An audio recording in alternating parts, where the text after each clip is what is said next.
Welcome to the Back and Forth, the show by co-parents for co-parents, talking about the things that co-parents go through. I'm Kevin, and this is Chanel. Let's go! In 3, 2, 1. All right, everybody. Welcome back to the Back and Forth show. Why are you laughing already, Chanel? We haven't even done anything. What are you laughing at? I haven't even said anything. I clapped, did countdown, clapped, came back in, and you're already laughing. We can't even get into the show. The joy of the Lord is my strength. Go ahead, Kev. I'm not going to finish the rest of your verse because I know you're trying to draw me in. So what I want to do is get this thing back on track again. It's on track. We just prayed, and I said, please let Chanel derail this, Lord. We are in your not son, derailed. Jesus Christ's name. We're not derailed. Welcome, everybody, to the Back and Forth. This is the show by co-parents, for co-parents. We talk about things that co-parents going through. And as you see right now, me and Chanel are going through some stuff right now because obviously she just not want this show to start.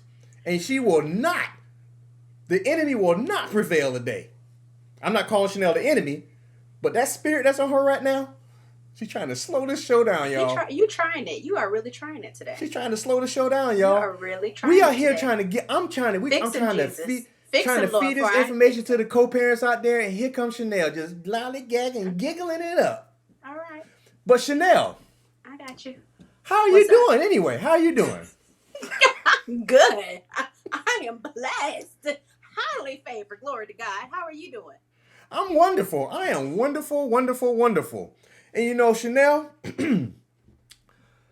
I wanted to talk about something today. And you know, we on the Back and Forth, we do not try to get political. We don't try to bring in politics into this show. But we know sometimes things show up out there, and these are topics that we want to cover, that we want to ensure that co-parents understand where we're coming from. And today, I ran across something, and I wanted to make sure I put it out there. I want to put a disclaimer on this one real quick. Me and Chanel are not trying to tell you which way to sway, left or right, but we're talking about something that could be taken the wrong way when you look at it. Mm-hmm. And I'm going to put it in the middle of the screen here, Chanel. Okay. I'm putting in the middle. And there's a shirt. And this shirt, as you see right here, it's up right now. The shirt says, I don't co-parent. I don't co-parent with the government. Mm. Now, there's a lot of anti-mask, anti-vaccine stuff that's going on with the children in school thing that's going on right now. But we want to look at it from this standpoint because there's a word in there that could take on a negative connotation. Now, ooh, the devil is a lie. It says co-parent. So why did co-parenting get involved in this mess now? You know, it's already hard enough with everything that's going on. But this thing says I do not co-parent with the government. And some people may look at it and say, so what? But I'm going to read you something that came along with this, Chanel, and then I'll take what you have to say about it when I read this. It says this right here. It said, President Biden, we represent families across different parent advocacy groups, and we are here to inform you that your uninvited reign of destruction over our children is finished. We have watched the last week unfold in abject horror, observing our government institutions and leaders failing our children at every turn again. Your renewed calls for lockdowns, enforced mask mandates, and masking in schools is not rooted in science and is objectively cruel to the most vulnerable in our society, our children. We believe that you are in fact aware of this and continue to play political games with our children, despite our efforts to work with you over the last 12 months. We are here to inform you that this ends today. It says here, effective immediately, because we entitled now, effective immediately, we will not mask our children in schools. 2, allow you to use our private sector counterparts to enforce invasive mask mandates on our children in various stores or at community activities. And 3, subject our children to any further local, regional, or national lockdowns or movement restrictions. Simply put, these are not your children. These are ours, and they too are Americans with rights. They are our responsibility and our most beloved. They are not yours. Give them that child tax credit back too. Make sure y'all send that back to the government too. It finishes off this. It says, "We are strong, we are united, and we are in control. We have never and will never co-parent with the government. Respectfully, we the parents." I didn't even have to adjust my glasses today. I can tell you right now who wrote that. I'm not saying anything. I'm going to turn it over to you first, Chanel, and see where you go with this, because I'm looking at it from one standpoint. I want to see how you react to it. Oh, you go first. No. You always be contrarian. Go ahead. I've already read. I want to see what you got to say, because the contrarian may have something different to say than what you have to say. Go ahead. The floor is yours. I said they need to go ahead and send back their child tax refund too. Child tax credit money, whatever money that they was getting to. They need to send that on back. But seriously, in all seriousness, you know,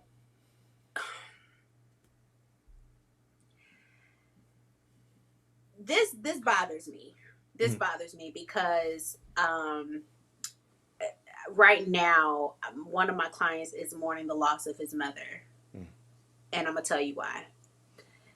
His child came home from school with COVID. Didn't know he had COVID, because kids, they don't feel the aches and pains like we do. Yeah. Didn't know he had COVID. Grandma want to see the kids. Mm-hmm. Next thing you know, she's in the hospital. On the vent. They thought maybe she was going to recover but have some challenges because there was a lot of complications from the whole virus itself. And next thing she was dead. So how do you tell your child that grandma's gone because you came home with COVID? You can't tell your kid that. So, I'm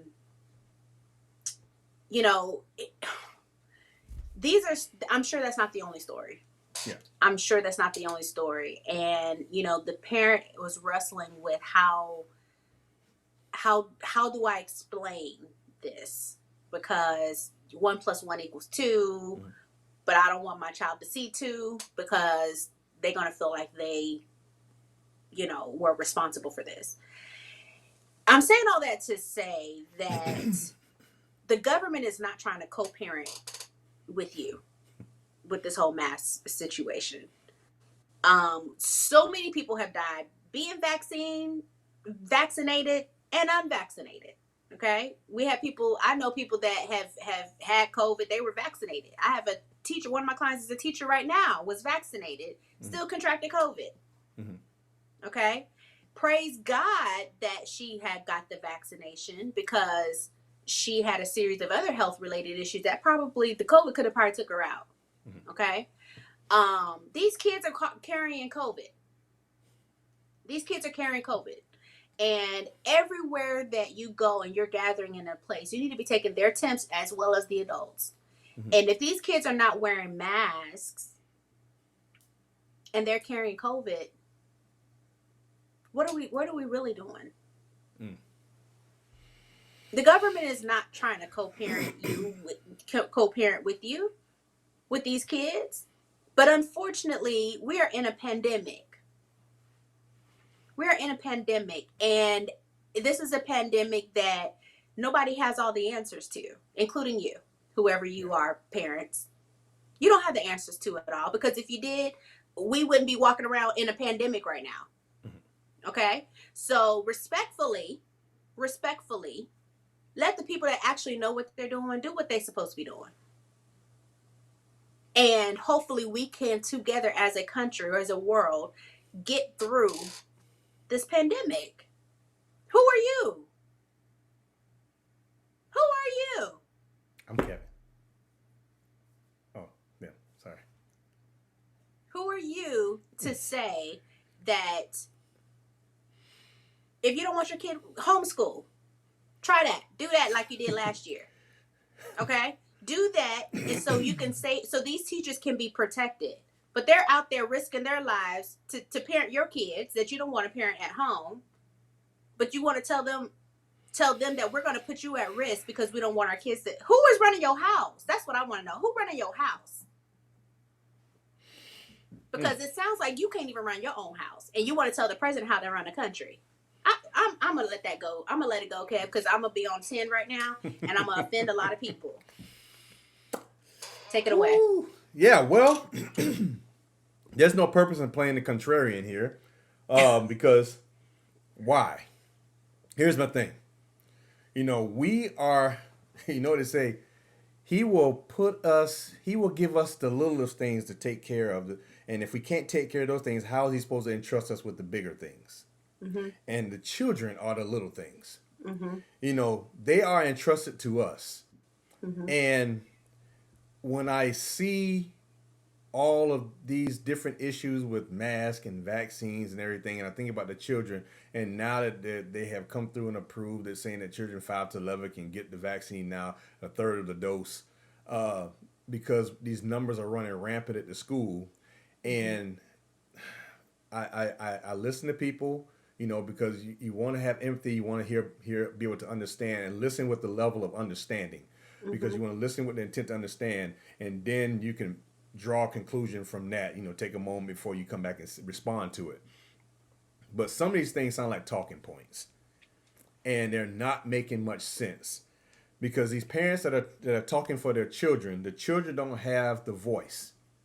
So when you are seeing the numbers go up at the schools, even if you don't believe them, but the numbers are going up, and sometimes they put responsibility on the parents to self-report. If your child is feeling sick, self-report it. Right. If you don't believe it in the first place, how do you really think that they're going to self-report? Right. No. And so what happens is these children go back into the school, they're sick.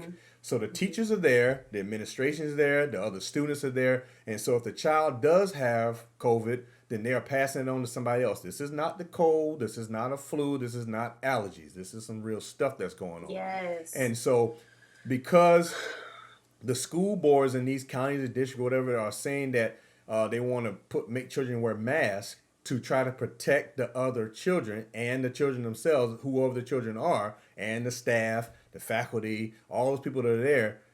We're trying to take small steps to try to protect the many. Yeah. But this is the sword. This is the hill that they are willing to die on. Literally willing to die on. For the purpose of what? I have no idea. Yes. You are funneling your beliefs onto your children now. So when we think about things like, I'm just going to jump in it. We think about things they don't want taught in school right now. We think about the things like they talk about CRT, the critical race theory type stuff. Well, for years we've had to study out of one different history book. And the children learn from that perspective. And so nothing's ever being taught. So the cycle keeps repeating itself.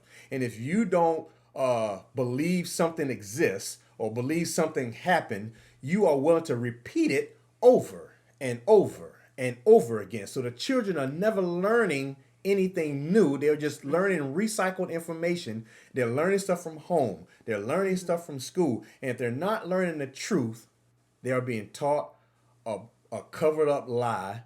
Or what they say? What's the difference between a white lie and a regular lie? There is no difference. It's a lie. So if you are pushing this off on your children, saying masks don't work, vaccines don't work because of your beliefs, you're not giving your children the chance to even fight because you're telling them what they will and will not do. We've seen families get separated, divided, fall out over vaccines and masks and everything. And we are here as children, to protect our children in this standpoint, and they're not even given a voice. Wow. They are basically being puppets. They're basically saying exactly what their parents are saying, and it's sad to say this, Chanel, because people say, "Well, I'm going to wait for more research. I'm going to do some research." Last time I checked, if you work at so and so location, some company, and I work at another company, the last time I checked, none of us are scientists. And we're not working in this field. So what research am I doing right now that's going to give me the answers that I need in order to get the vaccine or put a mask on my child? Because as a co-parent, you may feel one way. What about the other parent? And because you have custody of your child, yes, all decisions may come through you, but the other parent also has some say. And I'm hoping that you as parents are involving the other parent in some of these medical decisions. Yes. I mean, Chanel, you know from the child standpoint and from mediation standpoint how this stuff can come into play because and I want to hear what you have to say on that, because if one parent feels one way and the other parent feels the other, the child is in the middle. Yeah. Who's going to speak on behalf of the child if one side is right, one side is wrong? They both think they're right.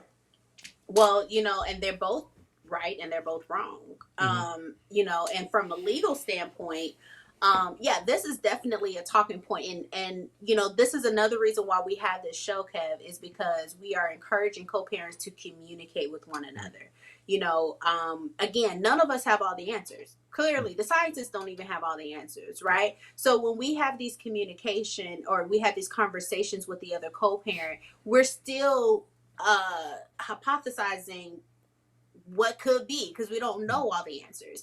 What I do know legally, though, is that both parents, of course, have a say-so. However, the final say-so is usually written within the order. And so, legally, so that you're not in contempt, you need to know what your order says in terms of who has the final say. Yeah. But if it's a detrimental scenario where you have somebody in the home, the child is living with someone in the home that has an immune compromised situation going on, that may be something that you might want to take to court, because this is something where it can affect other family members, the health of other family members. You might need to get a temporary modification. If you both, if the other parent refuses to get their child vaccinated or at least have the child tested to make sure that they don't have or that they do have the antibodies in their system or how, whatever research you come up with, just so that it can protect the other people that are living in that same household.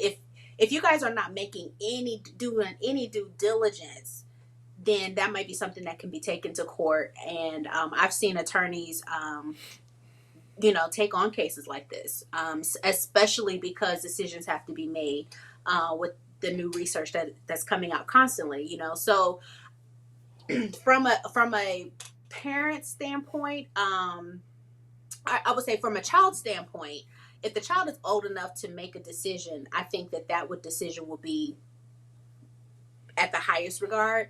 However, if the child, of course, is like 9, 10, they're not really able to make that decision, then yes, the custodial parent or whoever that parent that's recognized in the order to make the final judgment call would be the one that can make that decision.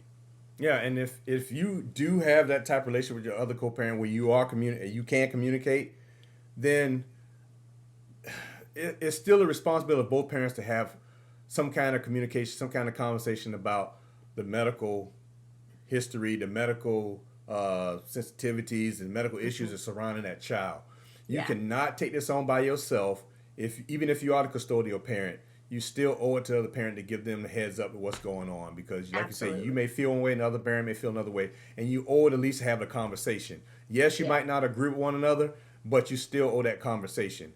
And I don't want to hear anything about, well, he or she don't want to be involved with the child anyway.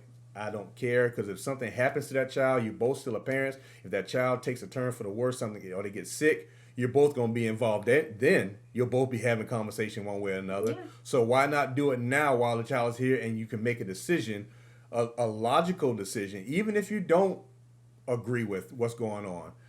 Still have a conversation with one another in order to be able to come to some kind of conclusion. You have to do something. You have to do your due diligence. You have to do your research, but you still need to have a conversation with one another. And that's why I wanted to make sure I brought this up, because yes, we're not talking about political issues here. We're talking about the issues that's dealing with what co-parents have to deal with, because this is not just about you. This is about your children. Yeah. So, Chanel, another touchy topic right there, and we landed that thing without going too far off the rails. Aren't you we proud of me, Kev? I kept it. Hey, you know, if the simplest things, I'm happy for you. Whatever you feel you did something good today. I'm happy for you. I mean, that was a great job you did there, keeping it inside the box there. That was great, Chanel, and I appreciate that for our listeners' sake, because they didn't ask for you to blow up at them, because you did a great job, and I want to commend you on that. So I want to make sure I give you your flowers while you're still here. So, Chanel, can you tell the people where can they find you, what you got going on? Yes, absolutely. So after you go ahead and click the like and share and notification bell, make sure you scroll on down in the description and follow me on IG at Chanel Renee Speaks. And if you click the link in my bio, you will see, I'm going to borrow this from Kev, the plethora of items that that you can see that I have to offer. You can see all of that. But, or you can just go to, pricelessandbeyond.org and kind of see the same thing. But yeah, Kev, so what plethora of things do you have where they can find you? Okay, thank you, Chanel, for handing it back over to me. You can find me on IG at Kevin_L_Scott. I put it down here. Just scroll across the bottom of the screen. And while you're on my IG page, go click on my bio and click on the link, and you can see the abundance of things that I have to offer the parents out there. And there's some other stuff coming up. I don't want to give you too much information right now, but be on the lookout, because some things will be showing up soon. Some things working on behind the scenes that will be coming up for the co-parents out there. The co-parenting from the communication standpoint, because that's what I'm here for. I'm here to help co-parents become better communicators, not just for themselves, but for their children. Amen. So, okay, sir. With that, I want to tell you all to stay safe and be blessed. And Chanel, take us home. Yes, and put God first. We're going to put God first in our co-parenting, because you're going to need God in some of these conversations that you need to have with your other co-parents. So with that, we are out. We out. And if you want the government in your pocket, give them back that money.